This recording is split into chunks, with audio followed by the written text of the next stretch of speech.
नमस्कार दोस्तों, आज का टॉपिक है इंडियन ज्योग्राफी यानी भारतीय भूगोल। कुल 10 सवाल हैं, हर सही आंसर पर 1 मार्क मिलेगा और एक सरप्राइज आज के बेस्ट स्कोरर को मिलेगा हमारे एक कोर्स का फ्री एक्सेस, तो एंड तक जरूर रुकिए। चलिए शुरू करते हैं। अब आता है सवाल नंबर 1। मूंगे कोरल के द्वीप किन छोटे समुद्री जीवों के अस्थिअवशेषों से बनते हैं? अब देखिए चारों options. Option A diatom, option B polyp, option C प्लवक, ऑप्शन डी फोरामिनिफेरा। आपके पास 10 सेकंड्स हैं, सोचिए और सही आंसर चुनिए।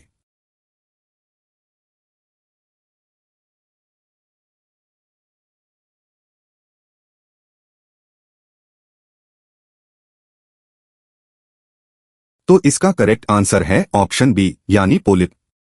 अब इसे समझते हैं। मूंगे पोलिप नामक छोटे समुद्री जीवों के अस्थिकंकाल हैं।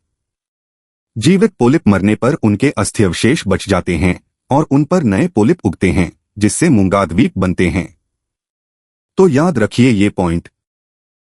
सवाल नंबर 2 ध्यान से सुनिए। भारत की श्वेत क्रांति, जिसने डेयरी क्षेत्र को बदला, किस अन्य नाम से जानी जाती है? अब देखिए चारों options. Option A Operation Green, option B Operation Flood, option C operation Bhoodan, option D operation Gramdan. आपके पास 10 सेकंड्स हैं, सोचिए और सही आंसर चुनिए।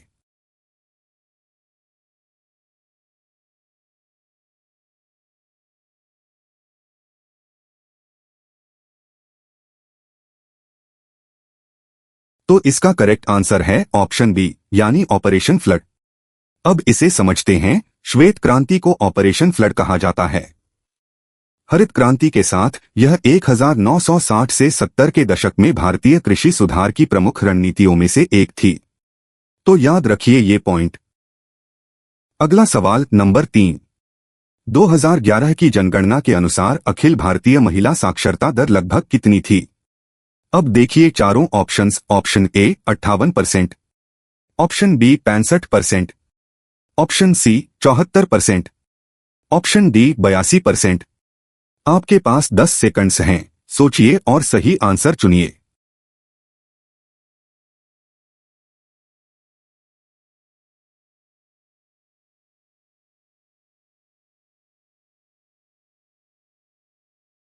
तो इसका करेक्ट आंसर है ऑप्शन बी यानी 65%। अब इसे समझते हैं। 2011 में भारत की कुल साक्षरता दर 74.04% थी, जबकि महिला साक्षरता 65.46% थी। यह लिंग भेद आज भी प्रमुख मानव विकास चुनौती है। तो याद रखिए ये पॉइंट। देखिए सवाल नंबर 4। ब्राजील में यूरोपीय उपनिवेशकों द्वारा शुरू किए गए बड़े कॉफी बागानों को क्या कहा जाता है? अब देखिए चारों options. Option A estancia, option B fazenda, option C hacienda, option D pampas. आपके पास 10 सेकंड्स हैं, सोचिए और सही आंसर चुनिए। और हाँ, अब तक आपने कितने आउट ऑफ 4 सही किए, कमेंट सेक्शन में जरूर बताइए।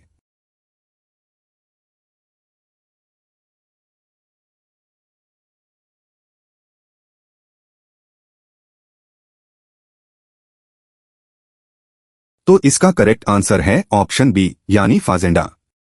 अब इसे समझते हैं। ब्राजील के कई कॉफी फाजेंडा बड़े बाग आज भी यूरोपियों द्वारा संचालित हैं।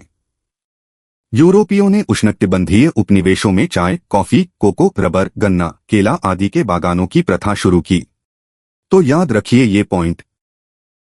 चलिए सवाल नंबर 5 देखते हैं। कृष्णा गोदावरी जल विवाद मुख्यतः किन 2 राज्यों द्वारा महाराष्ट्र के विरुद्ध आपत्तियों से जुड़ा है? अब देखिए चारों ऑप्शंस। ऑप्शन ए कर्नाटक और तमिलनाडु, ऑप्शन बी कर्नाटक और आंध्र प्रदेश, ऑप्शन सी तेलंगाना और तमिलनाडु, ऑप्शन डी गोवा और कर्नाटक। आपके पास 10 सेकंड्स हैं, सोचिए और सही आंसर चुनिए।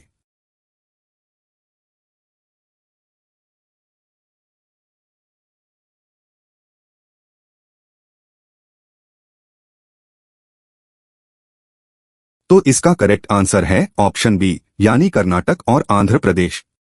अब इसे समझते हैं। कृष्णा गोदावरी विवाद कर्नाटक और आंध्र प्रदेश की आपत्तियों के कारण है, क्योंकि महाराष्ट्र सरकार कोयना से बहुउद्देशीय परियोजना के लिए अधिक पानी मोड़ रही थी। तो याद रखिए ये पॉइंट। अब आता है सवाल नंबर 6। गांव से शहर प्रवासन भारतीय जनसंख्या पुनर्वितरण के किस व्यापक प्रकार में आता है? अब देखिए चारों ऑप्शंस। ऑप्शन ए ज़बरन प्रवास, ऑप्शन बी आंतरिक प्रवास, ऑप्शन सी अंतर्राष्ट्रीय उत्प्रवास, ऑप्शन डी शरणार्थी पुनर्वास। आपके पास 10 सेकंड्स हैं, सोचिए और सही आंसर चुनिए।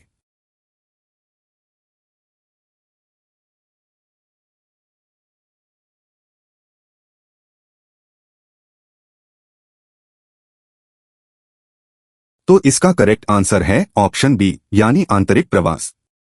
अब इसे समझते हैं। एक गांव से दूसरे गांव से शहर, छोटे शहर से बड़े शहर का प्रवासन आंतरिक प्रवास कहलाता है।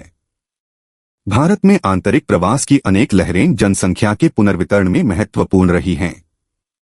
तो याद रखिए ये पॉइंट। सवाल नंबर 7 ध्यान से सुनिए। लौह अयस्क, मैंगनीज और क्रोमाइट किस वर्ग के खनिज हैं?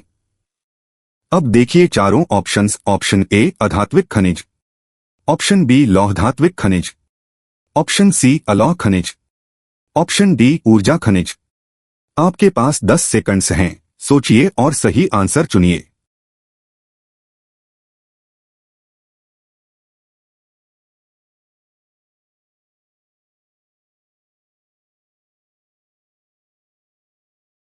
तो इसका करेक्ट आंसर है ऑप्शन बी, यानी लौहधात्विक खनिज।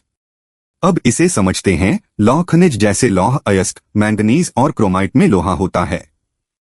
अलौह खनिजों में लोहा नहीं, परंतु सोना, चांदी, तांबा या सीसा हो सकता है। तो याद रखिए ये पॉइंट। अगला सवाल नंबर 8। 1950 के दशक के उत्तरार्ध और 1960 के दशक का मानव भूगोल चरण, जो कंप्यूटर, सांख्यिकीय औजार और मानचित्रणीय पैटर्न खोज से चिह्नित था, किस नाम से जाना जाता है? अब देखिए चारों ऑप्शंस। ऑप्शन ए क्षेत्रीय विभेदन, ऑप्शन बी स्थानिक संगठन मात्रात्मक क्रांति, ऑप्शन सी क्षेत्रीय विश्लेषण, ऑप्शन डी व्यवहारवादी भूगोल। आपके पास 10 सेकंड्स हैं, सोचिए और सही आंसर चुनिए। और दोस्तों, यहां तक का आपका स्कोर क्या रहा? आउट ऑफ 8 में कितने सही? कमेंट्स में शेयर कीजिए। बेस्ट स्कोरर को फ्री कोर्स मिलने वाला है, याद रखिए।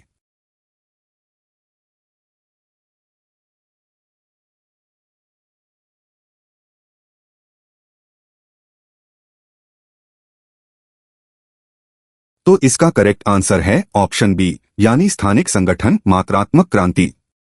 अब इसे समझते हैं। यह मात्रात्मक क्रांति का दौर था, जिसे स्थानिक संगठन उपागम कहते हैं। कंप्यूटर और सांख्यिकीय औजारों से मानवीय गतिविधि के मानचित्रणीय पैटर्न खोजे गए। तो याद रखिए ये पॉइंट। देखिए सवाल नंबर 9। दक्षिण पश्चिम मानसून आमतौर पर केरल तट पर कब प्रवेश करता है? अब देखिए चारों ऑप्शंस। ऑप्शन ए 1 मई, ऑप्शन बी 15 मई, ऑप्शन सी 1 जून, ऑप्शन डी 15 जून। आपके पास 10 सेकंड्स हैं, सोचिए और सही आंसर चुनिए।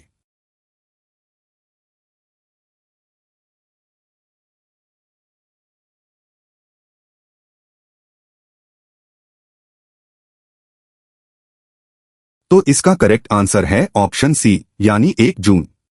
अब इसे समझते हैं। दक्षिण पश्चिम मानसून 1 जून तक केरल तट पर पहुंचता है और जून के 10 से 13 के बीच मुंबई कोलकाता तक तेजी से बढ़ता है। जुलाई मध्य तक यह पूरे उपमहाद्वीप को घेर लेता है। तो याद रखिए ये पॉइंट। चलिए सवाल नंबर 10 देखते हैं।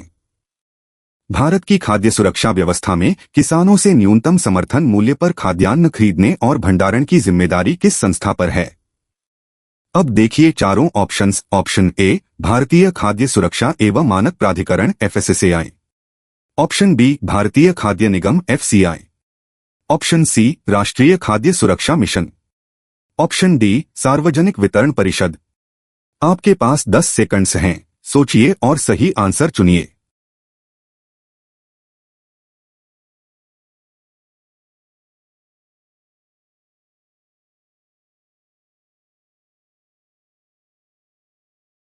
तो इसका करेक्ट आंसर है ऑप्शन बी, यानी भारतीय खाद्य निगम FCI। अब इसे समझते हैं। भारतीय खाद्य निगम FCI किसानों से सरकार घोषित न्यूनतम समर्थन मूल्य पर खाद्यान्न खरीदता और भंडारण करता है, जबकि सार्वजनिक वितरण प्रणाली PDS उसे BPL परिवारों तक रियायती कीमत पर पहुंचाती है। तो याद रखिए ये पॉइंट। तो दोस्तों, आज की क्विज यहीं खत्म होती है। Mention your score in the comment section और the best scorer overall will get access to a course. तो अपना स्कोर कमेंट में जरूर लिखिए, आउट ऑफ 10 में कितने सही हुए। वीडियो पसंद आई तो लाइक, शेयर और चैनल को सब्सक्राइब कर लीजिए। मिलते हैं कल नए टॉपिक के साथ।